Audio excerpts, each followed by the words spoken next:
we have our first sponsor.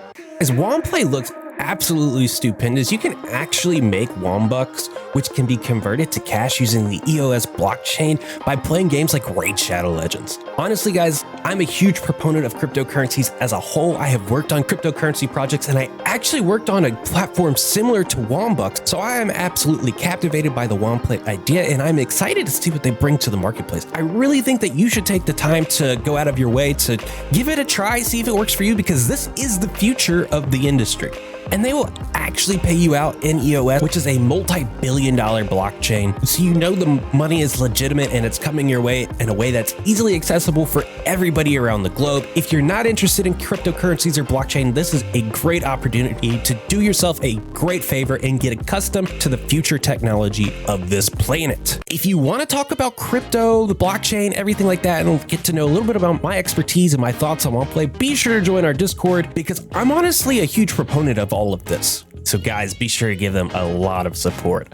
I'm Gacha Jay. This is your home for gacha news, analysis, and reviews. As you guys might have seen, this is not the end of the month. I look in between month cycles because generally it's a better gauge of how things are shaping out. I like doing it in this way because months generally seem to be sprint campaigns for these different games. So it's a little bit better to see on average how these games are between month segments, because they would get the beginning of a sprint and the end of a sprint pushed together. So some results aren't overly saturated with the benefits and the profits of like a singular event. Like we'll see here with someone like 7DS, who gets a gigantic jump from their anniversary events. Overall, this is a really down month for the entirety of the gacha scene for the most part. Only 11 games broke the $3 million threshold for the average monthly of the 65 games that we cover, guys. 11 broke the 3 million mark of the 65 games we cover.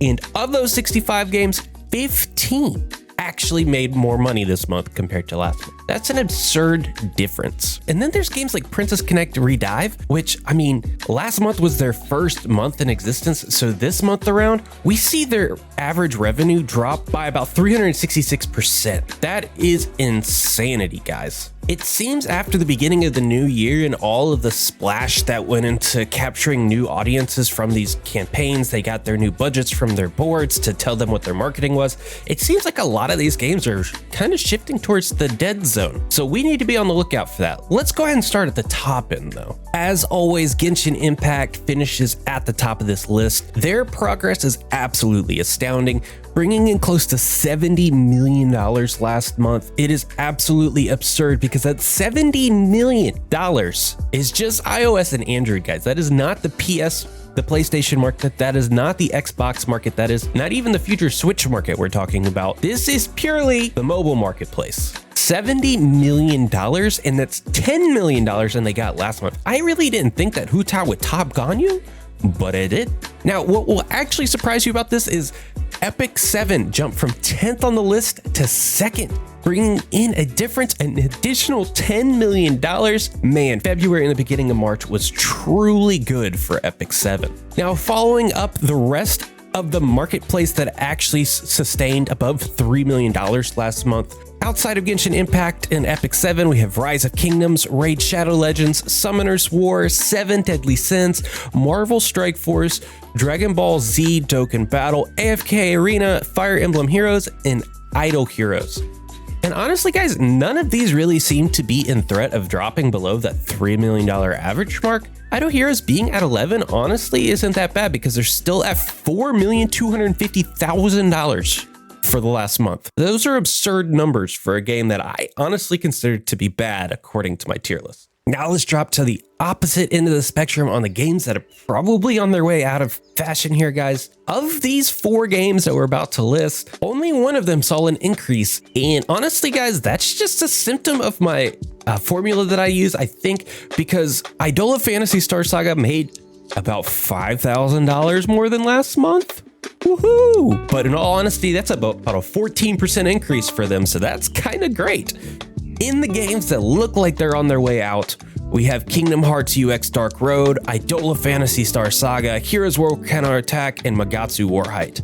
2 of those games have already announced that they're on their way out in Kingdom Hearts UX Dark Road and MAGATSU WAHRHEIT. Idola Phantasy Star Saga is probably in the most unique situation of all the games here on this list because they are doing pretty well still in Japan, and they are managed by Sega over there in relation to their PSO2 team, which is actually about to see a gigantic increase in revenue streams because they are releasing their new formats and versions of Phantasy Star Online 2, and they're turning it into an MMO even.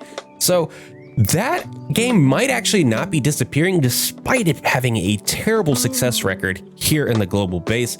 And now that we see DISSIDIA coming out, the publisher on the global side may actually be looking away from the success, from the efforts that they're putting into Idola Phantasy Star Online. It's going to be a really interesting game to monitor as we move forward.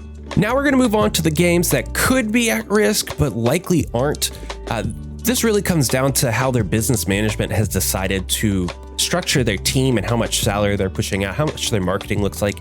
And for all of these games, I can honestly say that they're really not putting that much effort into the marketing side of things. So I suspect that they are doing okay, and they probably will be looking for additional investors, either from their publisher or outside sources, if they want to remain relevant, or they're going to move on to a new game, probably in the next year and a half. And those games are Food Fantasy, Sadly, SDORICA, DANMACHI, Destiny's Child, Deck Heroes, and Soccer Spirits. A lot of you guys actually are commenting on my tier list video about Destiny's Child, which is really interesting to see them in this tier list. I like Destiny's Child only from the point of view that I get to meme about the old Beyonce girl group. The game itself is not something that truly attracts me because I am not into the wind physics. Now let's move into the group of games that are slightly above that. These are the games making above $500,000 a month, and they are likely doing pretty daggone good for what they have going on. These seem to be healthier businesses that have the type of resources to, one, both attract new investors and capitalize on the revenue stream that they currently have if they want to move in a new direction and push out new products. These are One Punch Man, Road to Hero 2, Bleach Immortal Soul, Princess Connect Redive, Dragalia Lost, Last Claudia, Girls Frontline, Magic Rush Heroes, Brave 9, Skullgirls Fighting RPG, Another Eden, Monster Super League, Omnioji, Hero Conter, Goddess of Genesis S, Brave Frontier, Lord of Heroes, Skylander Ring of Heroes, and Ode to Heroes.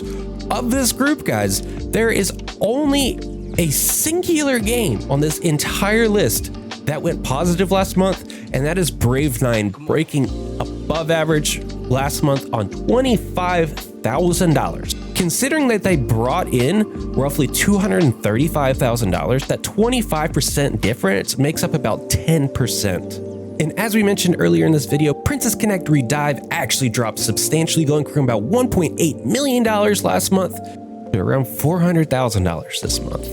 And with the huge splash of new development and content, Dragalia Lost went from over $1 million last month to about $355,000 this month. Dragalia Lost and all their changes has been really good.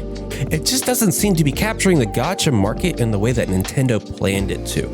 Honestly, of this group, it's really surprising to see some of these names in here because games like Dragalia Lost, Girls Frontline, and Another Eden are spectacular games that I hope don't go anywhere anytime soon. Now we go into a tier list of games that are doing pretty well for themselves. It's very unlikely that they are spending more than they actually bring in, and a bulk of the 15 games that we actually saw do well have come from this group. 4 of these groups, of the 10 names in this list, of those between $500,000 and $1 million in revenue, actually saw an increase in their revenue stream from last month. On this list of games, though, in order from highest to lowest, is Mobile Legends Adventure, Azure Lane, One Piece Bounty Rush, EXOS Heroes, Illusion Connect, Dissidia Fantasy, Final Fantasy, Omnioperate, Guardian Tales, King's Raid, Alchemist Code, SINOALICE, and LANGRISSER. And crazy enough, the Alchemist Code and SINOALICE did incredibly well from themselves. The Alchemist Code brought in about 66% more revenue than the month before, and SINOALICE about 41%. These are pretty solid months for them. The other one that's worth noting is EXOS Heroes. EXOS Heroes has gotten a good amount of publicity lately. They have released some pretty interesting champions, and they've kind of began the whole trailer process for the next season that they're moving into. So they saw about an increase of about $40,000.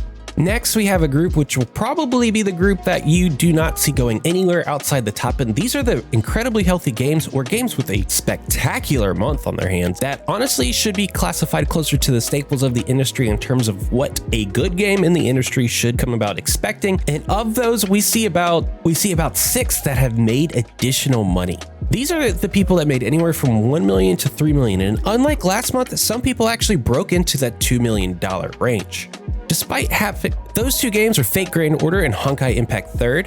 Honkai Impact Third saw about $1 million increase, breaking them into that $2 to $3 million range that nobody was able to do last month, which equates to about a 36% jump in productivity for them. And Fate Grand Order saw themselves drop out of favor this month from that 3 million group, losing about 19% of their revenue, which equates to about $500,000. Whereas ARKNIGHTS, Puzzles and Dragons, and EVERTALE saw themselves burst into this group spectacularly, with ARKNIGHTS gaining about 70% additional revenue last month. Kudos to you, ARKNIGHTS. I really hope to see you stick around, and honestly, I think you deserve more money. Same with names like Guardian Tales. The rest of this group is Fate Grand Order, Honkai Impact Third, ARKNIGHTS, Bleach Brave Souls, Puzzles and Dragons, EVERTALE, Cookie Run Kingdom, Final Fantasy Brave Exvius, Saint Seiya Awakening, War of the Visions, Final Fantasy Brave Exvius. And guys, there you have it. That is this month's revenue structure. There is a lot of interesting little tidbits in the way that the market is moving. Hopefully next month we see more than just 11 go above the average mark. We really want to see the gacha industry continue to go up because we're hoping that more games kind of follow in the footsteps of Genshin Impact, because gacha games are an incredibly captivating free-to-play mobile market type of idea. I'm Gacha Jay, and this is your home for gacha news, analysis, and reviews.